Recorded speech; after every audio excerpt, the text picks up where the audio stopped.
తరము శివ పార్థివేశార్చనకు అలవాటు పడినటువంటి మనస్సున్నవాడు భగవంతుని యందు మనస్సు రమించడం చేత తనకిది ఉన్నదని కాని తనకిది లేదని కాని అన్నడు భావన చెయ్యనివాడు, తనకి ఒకటి లేకపోవడం కూడా ఈశ్వరానుగ్రహమే అని అనుకోగలిగినటువంటి సంపన్నత కలిగిన హృదయం ఉన్నవాడు. ఇది చాలా కష్టం అండి. ఈశ్వరుడు ఒక్కొక్కరికి ఒకటి ఇవ్వడు. లోకం ఏమంటుందంటే వాళ్ళకి ఇది లేదంటుంది. కానీ వాళ్ళంటారు ఈశ్వరుడు మమ్మల్ని ఉద్ధరించడానికి మాకు అది ఇచ్చి ఉండకపోవచ్చు అంటారు. అది వాళ్ళ భక్తి నీకేం తెలుసు వాళ్ళనలా అని నువ్వు పాపం మూట కట్టుకుంటున్నావు. కాబట్టి ఇప్పుడు అటువంటి భక్తుడు ఒకడున్నాడు. ఆయనకి సుదేహ అని ఒక భార్య ఉన్నది.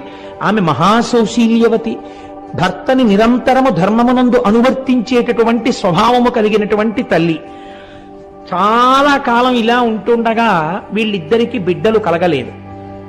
బిడ్డలు కలగకపోతే ఈ భార్య వెళ్ళి భర్త దగ్గర బాధ